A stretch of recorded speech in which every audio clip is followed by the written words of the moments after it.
Hello, everyone. I'm Tewolde Stefanos, and this is ERISAT's The Power of One program. Today is April 8, 2024. Distinguished professor and historian Haggai Erlich is my guest today. Professor Erlich has written extensively on Ethiopia, Eritrea, and the Middle East. Some of his work includes Ethiopia and Eritrea, Ras Alula from 1875 to 1897. The struggle over Eritrea from 1962 to 1978. And his latest book, which we are going to talk about today, is titled The Greater Tigray and the Mysterious Magnetism of Ethiopia. So welcome, Professor, and thank you for being here. I learned a lot from the book. One of the many things I found interesting was the existence of detailed Blue Nile Dam projects that were completed in 1964. So ignored by both Haile Selassie and Mengistu, they had to wait some 40 years until Meles dusted them off to start the Renaissance Dam. So shelving these studies even after Ethiopia's Orthodox Church was liberated from Egypt's domination in 1959, as you point out in the book, was surprising that they were shelved for that long. So, given your deep knowledge about the region, it will be tempting to ask you what kind of future is awaiting the region, but you are a historian and history is about the past, so I will try to not ask about the future. That said, though, you are most welcome to peek into the future, as we continue the conversation. So let me start with a lighter note. History repeats itself is a common cliche. We often repeat, perhaps without thinking. Ethiopia's centuries-old circular history of bloody conflicts probably validates that cliche. But there is a line at the beginning of the book that gave me pause where you say, history never really repeats itself. How so? And complete the sentence. Only historians repeat themselves. No, I think that history is based on understanding situations, moments, and the dynamics of change. Every time we look into the past, we can better widen our horizons and so on. Mm-hmm. But there is nothing mechanical about the past. You don't have laws by which you can predict where the current events are going into. You can be the wisest of men and know everything, but you can't really see the future.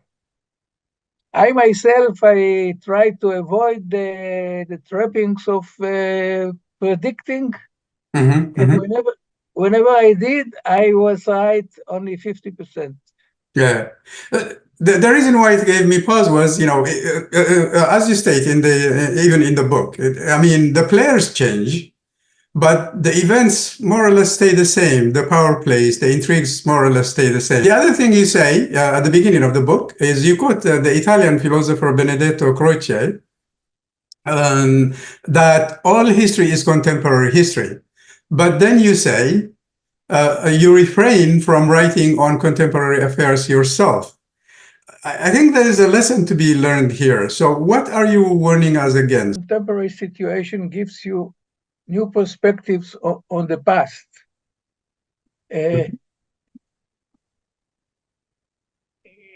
present, even subconsciously, color the past with new colors. But it gives you no clue about future developments. Mm.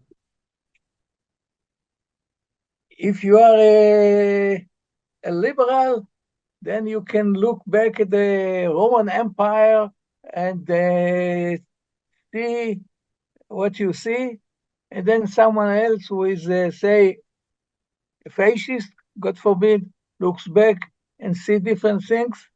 But the main thing is, as you put it rightly, history is about the players, people, and they are not predictable. Yeah. People are never predictable. And whenever in the past I did try to see into the future, I made mistakes. I can give you one example. In 1991, when Israel was about to launch the Operation Solomon to bring the Ethiopian Jews to Israel, I was not privy to this business, but I knew what it's all about. Mengistu was in Addis, swearing that I will turn Addis into a new Stalingrad, and the EPRDF forces were around. And someone in Israel, the highest authority in Israel, called me and said, I heard you talking about Ethiopia. I read some of your books. You are the one knowledgeable really about Ethiopia. So is Mengistu going to fight? Now, I knew what is in the background. Israel was about to send 40 aeroplanes, all the passengers planes available, and the fingers into the pot of what Mengistu said it would be the Battle of Stalingrad. So I know what responsibility is on my shoulders answering this question. And I said, I played it modest. I'm only an historian. I don't know. But I can tell you two things. I told this very, very important decision maker. I once had the chance to be in Mengistu's office during the ceremony 1987 on Dogali. And whenever Mengistu comes to the office in the morning, you see the picture, the drawing of Emperor Theodorus committing suicide, not succumbing to the British. Right. And then every time he made a speech, he didn't forget to denounce Haile Selassie for fleeing from Ethiopia in front of Mussolini instead of dying on his sword. So this is what is in the mind of Mengistu. So he told me, so what do you mean there will be a battle on Addis Ababa? I tried to avoid, but that's the impression I left on him, that there will be a battle on Addis Ababa. Yeah. Thank God there was no battle on Addis Ababa, and Mengistu fled away. Yeah. And the operation went smoothly. But if there was a battle of Addis Ababa, as I was alluding to, it would have been a major disaster. So even before and after, I knew, an historian, you are not entitled to take risks about the future. Yeah, like you said, people are unpredictable, and Mengistu, just to fit the formula, was unpredictable, right? So we will delve into the topic of your book. You make a distinction between Greater Tigray as a state and as a concept. What's the difference between the two? Greater Tigray is a region. Northern Ethiopia, historically, it was the ancient Aksum, and later on, the land of the sea, Bahar Medal, and so on. The area populated by Tigrayan speakers, which is roughly today the core of Eritrea, and of course, the Tigray proper. So this is the geographical term. But the concept, the Tigrayan thesis of what Ethiopia, the whole of Ethiopia should be, is that Ethiopia is the home of many groups, of many ethnic and linguistic groups, and they can all be their own, fulfill their own identity within a greater Ethiopia. And greater Ethiopia should be like it was in the days of Aksum and in the days of Emperor Johannes and in the days of Meles Zenawi, should be a federation of different groups. This is what I discern as the Tigrayan concept, the Tigrayan thesis of what Ethiopia should be. On the other hand, of course, what I dubbed the Amhara thesis, that Ethiopia should be a fully unified culture and political structure, the ethos of the emperorship of one culture, the Andenat, the unity of Ethiopia, and all the people should be part of it. So in between them, between the Amhara thesis of Ethiopia as an emperorship, one Christian culture and so on in the past, and whenever the Tigrayan had their chance, in the days of Aksum, of Johannes, of Meles, then Ethiopia was rather a decentralized system, and in today's terms, federation. Okay. So doesn't it look like the concept and the geography have diverged greatly over time, though? Especially now with 𝐒𝐂𝐿𝐷 and Raya back in, contention territory. So why pursue the concept that appears to have failed repeatedly, as attested by the shrinking geography since Johannes's days? So hasn't the concept done enough damage already in terms of, a cohesive, geography as perceived by the concept part of the equation? Well, I'm not sure. If you look at history, those who strove for a centralized Ethiopia, and one point comes to mind, Emperor Theodorus, who really wanted to end the era of the princess and unite Ethiopia and inflicted misery on the country. Menelik understood better that there should be sort of equilibrium between the ethnic periphery and the central ethos. So I'm not sure what is the right prescription for future. But in the past, the tension between the two concepts, behind them were the Tigrayans on the one hand and Amhara on the other, that was a major aspect of political dynamism in Ethiopia for 2,000 years, perhaps. Yeah. So the book details a history of endless rivalries that kept Tigray weak and marginalized. The powerful personalities like even Alula himself were warriors, mainly interested in arms acquisition, much less in modernizing their societies. Modest modernization, especially in education, had to wait for Haile Selassie. But a more robust modernization had to wait almost a century until Meles came along.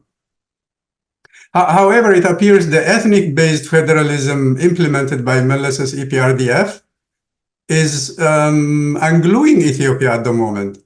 So why were the existing Ethiopian provinces that EPRDF inherited not taken as a model for the federal states?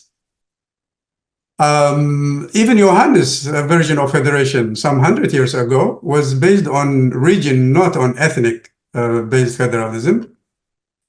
So why did EPRDF choose ethnic federalism in light of these pre-existing societies? Even you can mention Gojam, repeated resistance against centralism, right?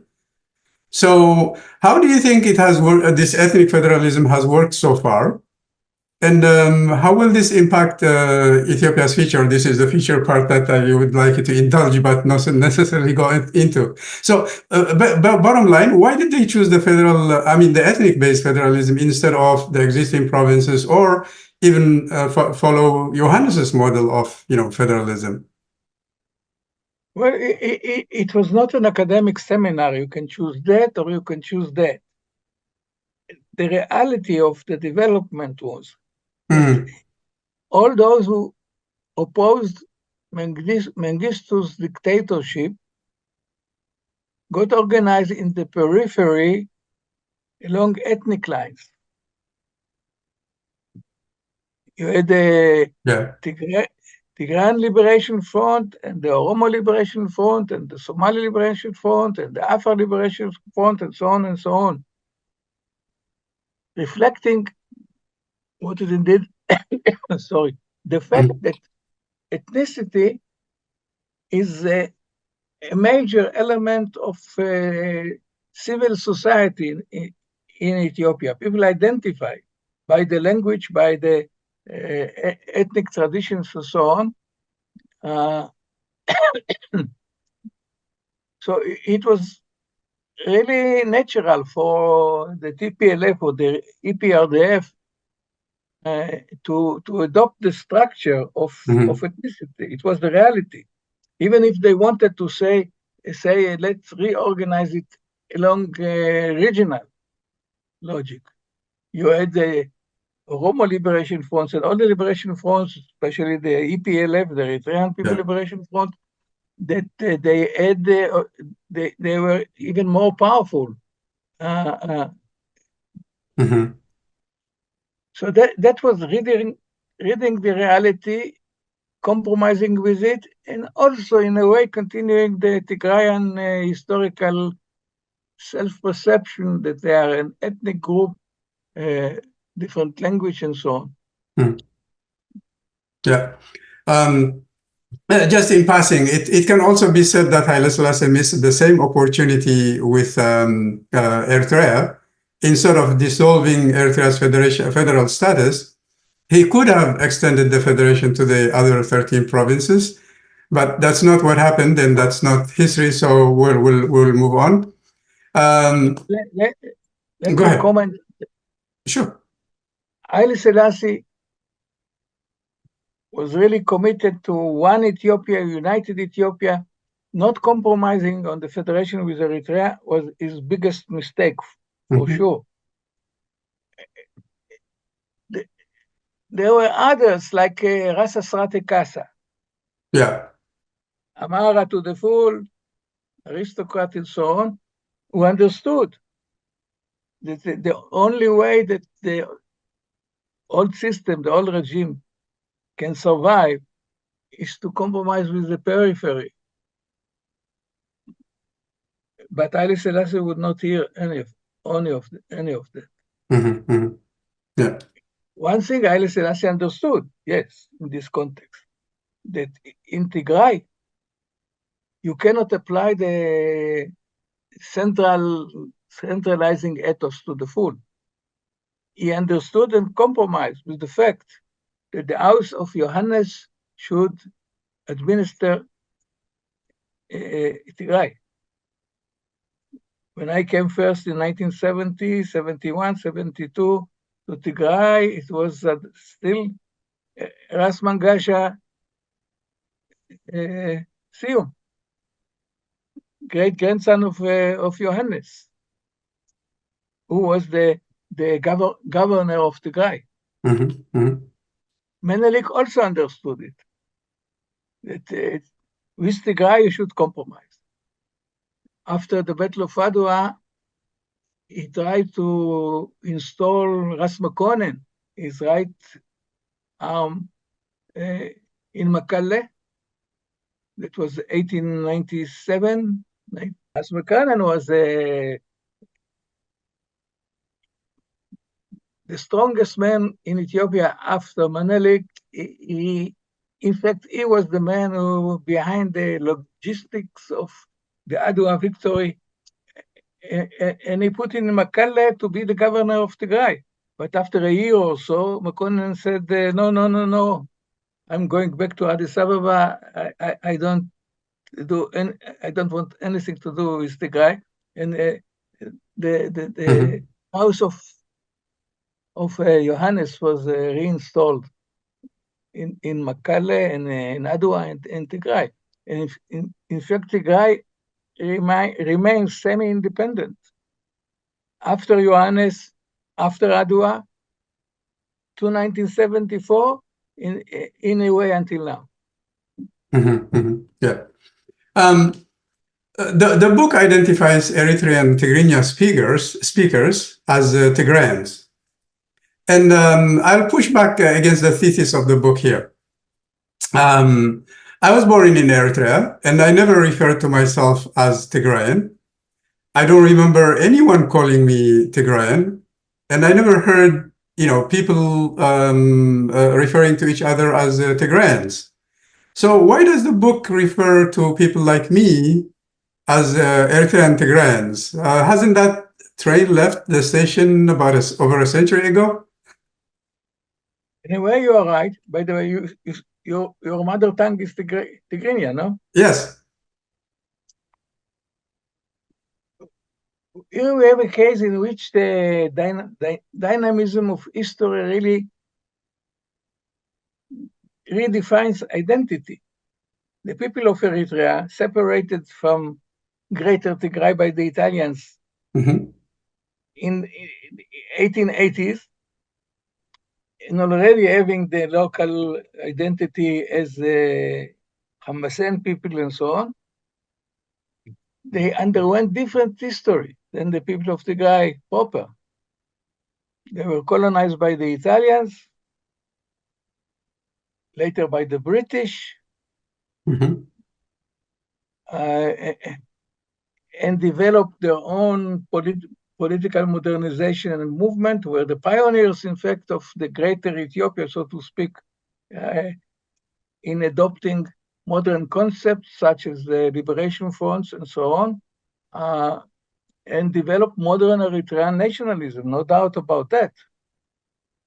When Haile Selassie managed to get Eritrea back to his kingdom in 1952, he should have understood that here you have strong Eritrean nationalist awareness, political culture, Eritrean already, the product of 60 years or more of the colonial situation of Eritrea under the Italians and under the British, with parliament and political parties and political freedom and all that. And from his point of view, the way I see it, that was his biggest mistake. Not to compromise with the federal structure of Eritrea, annexing Eritrea as the 14th province to Ethiopia, and trying to force the people of Eritrea, already with their modern identity as Eritreans, to be subjects of imperial kingdom with a biblical political concept and structure. Definitely so. But in historical terms, from the days of Aksum to all the history until the Italians,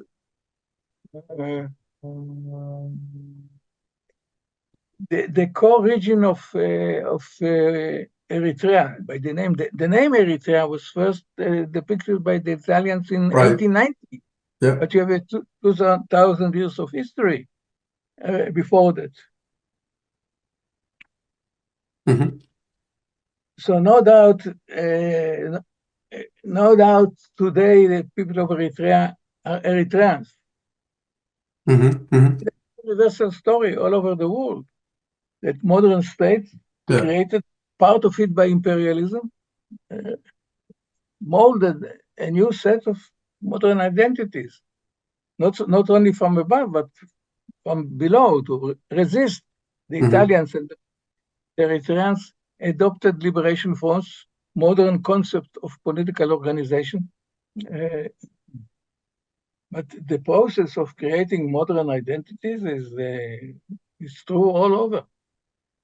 Yeah. So just to stay on this point for a moment, this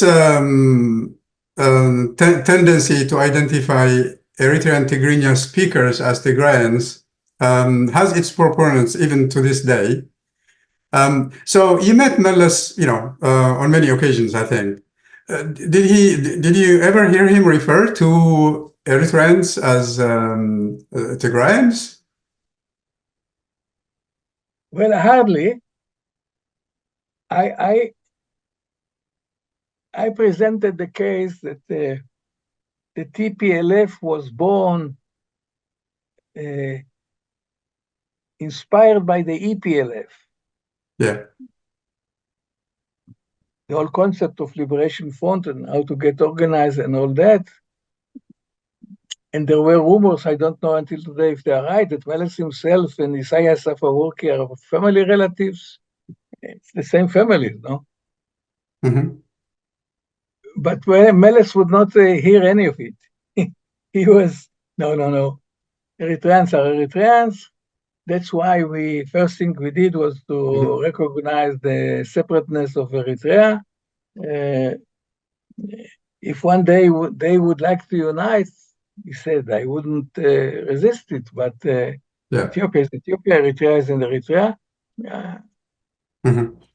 What will be in the future, I don't know, but in modern times, that's a fact. Yeah. So moving on, your book talks about politica Shoana, politica Tigrinya. What purpose were these ideas created to serve? And then for some serious researchers who want to pursue this further, where can they find additional material on these ideas? The ideas are of the imperialists. Political Shoana and political Tigrinya. First, I found it in an Italian book, I think Carlo Conti Rossini, I don't remember now. That the Italians wanted to undermine Ethiopia in the years prior to, in the days of Johannes. And they said there is a wedge between the Tigrinya people and the Amhara, so how do we play it? And they went on all throughout to discuss the political Tigrinya, which meant to undermine the Amhara, or political Shoana to ally with the emperor.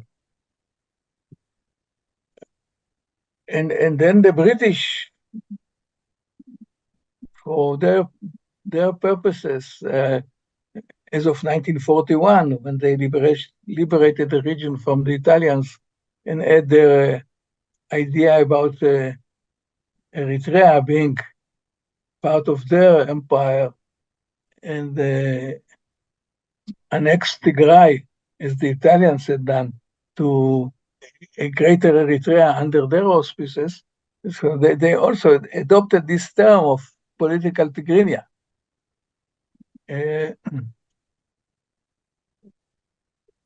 But that's a foreign concept.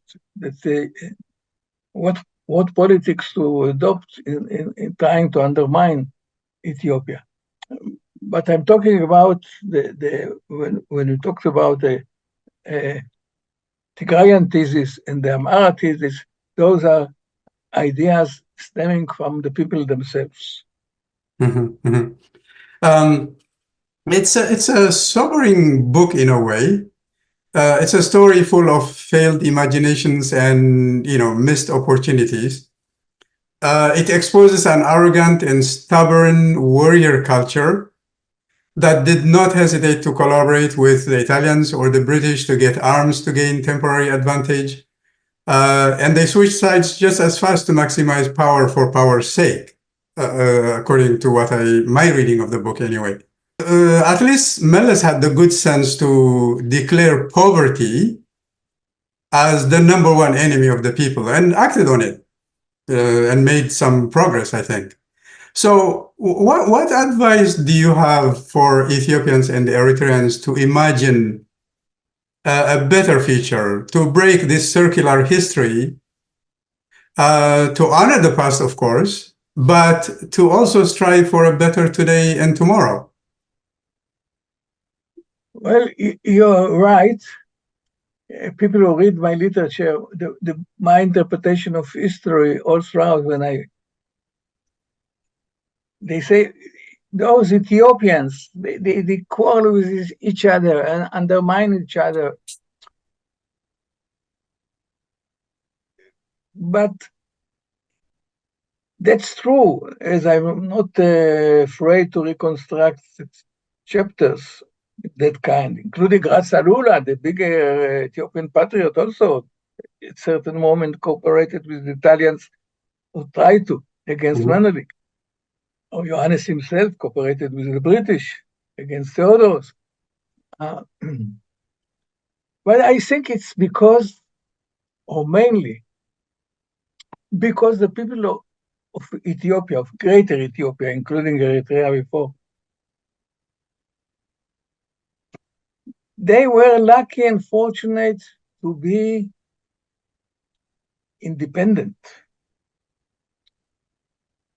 not to succumb to any other civilization, but living in their world. As until today, the only civilization in Africa and Asia and what we call the third world, which history is history of independence, pride.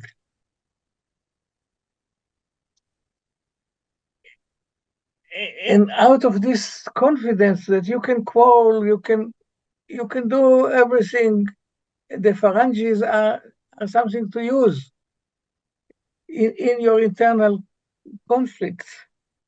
There's something unique. By the way, I'm now writing a book, Ethiopia in the Age of a Phalange, which is me.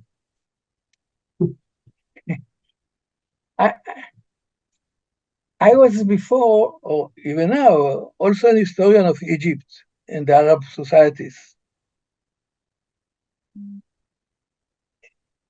And for them, the Westerners, Phalange, when they call it, it's something that is very strong, intimidating, something to hate, and so on. In Ethiopia, I remember first time I was walking in Erat Kilo, and the boy said, hey, Phalange, how are you?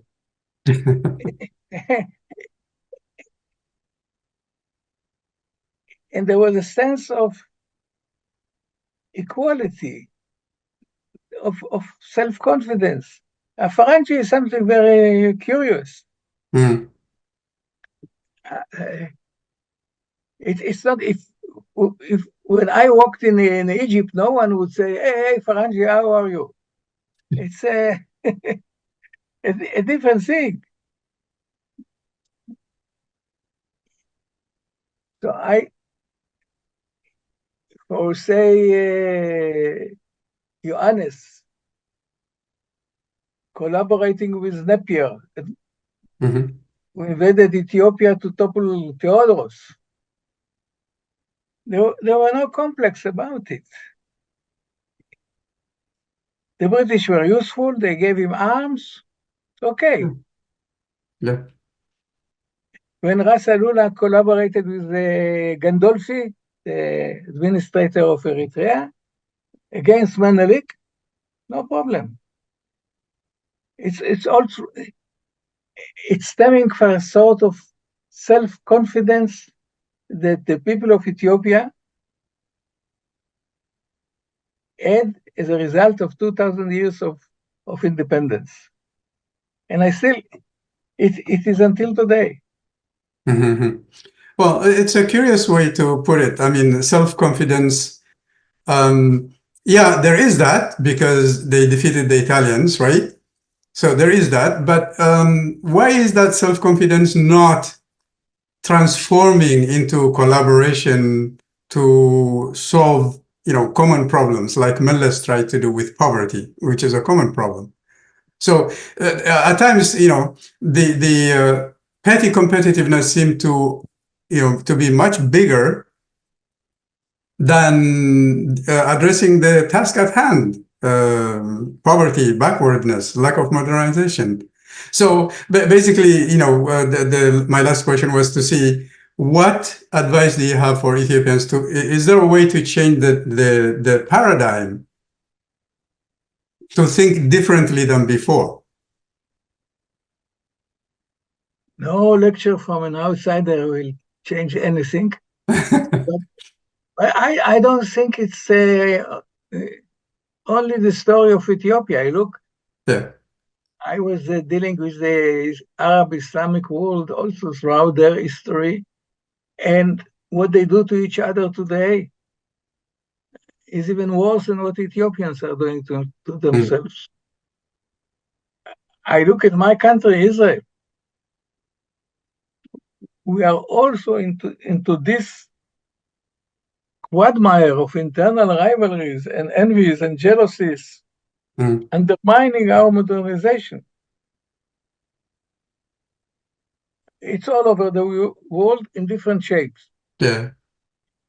In Ethiopia, it's unique to the Ethiopian case because it's not a matter of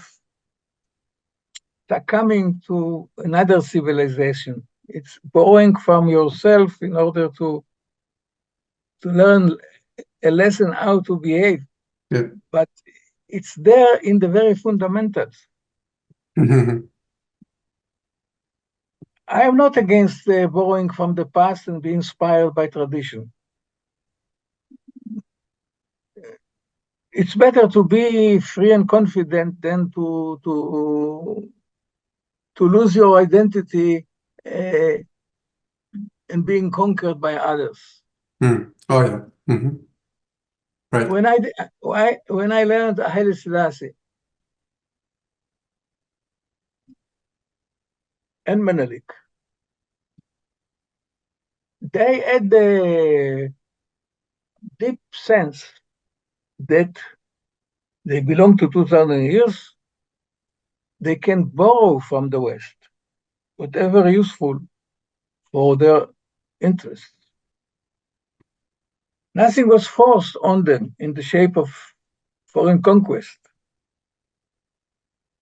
You could take from the French, say, railways and airplanes and so on, what you choose. Nothing is imposed, like if you take the Egypt. Egypt was conquered by the British, earlier French domination of the economy and so on. And they were not choosing voluntarily.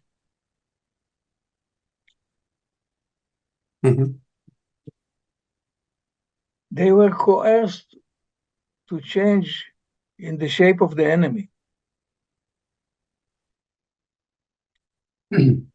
Yeah. You have comments there?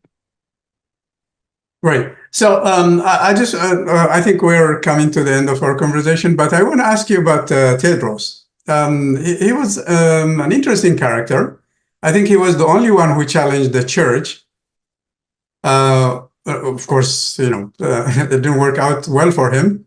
So how do you contrast Tedros's contribution to Ethiopia's history? Because the reason I'm asking is Ethiopian culture is dominated by the Orthodox Church. And in some ways, it has something to do with Ethiopia's reluctance, to open up to the rest of the world. And Tedros, did he identify that? And was that the reason why he challenged the church that way back? Tedros was, to me, the ultimate revolutionary. He sought to remold Ethiopia along his vision of rising power, modernizing, and went too far, revolting against tradition, alienating the church. The struggle he had with Abuna Salama led to his failure. Yeah. And his successors learned the lesson that you should go with the flow of tradition. Johannes was a crusader. Menelik and Haile Selassie was the ultimate Christian king, mobilizing tradition, translating the Bible into Amharic, trying to emancipate the church from the Coptic church and so on, but portraying himself as the 𝐒𝐄𝐂𝐍𝐃, the elect of God, and Mengistu tried to follow Theodoros in that respect. And part of his failure was to go against the very bone of Ethiopian tradition. Also, in that respect, I'm not a traditionalist. I consider myself a modern man. But you have to find the right equilibrium. Yeah.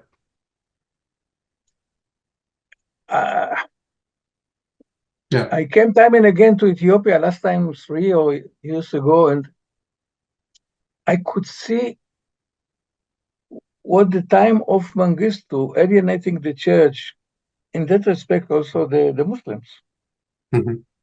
People need roots and need hope. Yeah, hope especially, yeah. And today, I see the revival of Christianity, also of Islam, as part of the Ethiopianness.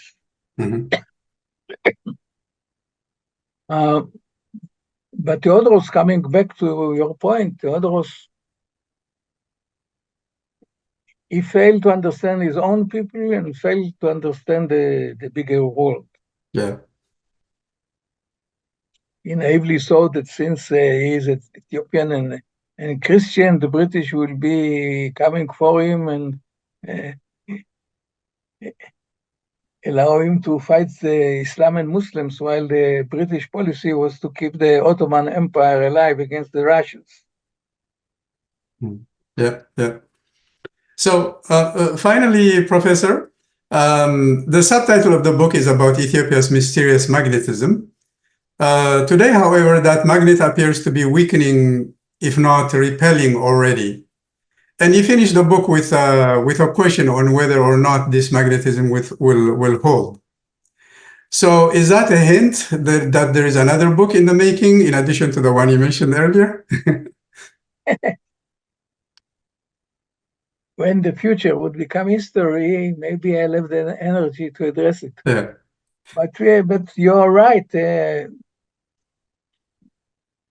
There's no one complete answer to what was the magnetism that kept Ethiopia together for 2,000 years. But surely this magnetism was eroded, the sense of Ethiopianness, of emperorship, of Christianity, and all that.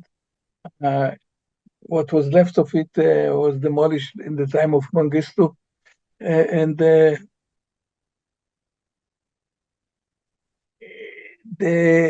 the idea of Meles that interdependence of economy with all Ethiopia together, well, I'm not sure. He built as one the Renaissance then. Renaissance, yeah. And for me, perhaps I'm a bit pessimistic. Perhaps the only thing that can keep Ethiopia together is the economic promise around the Renaissance dam. But watching developments from the distance, I'm quite pessimistic now. Unfortunately. Unfortunately, yeah. Professor Haggai Erlich, congratulations on the book, and thank you for sharing your thoughts with us today. Appreciate it. Pleasure, Tewelde. Anytime.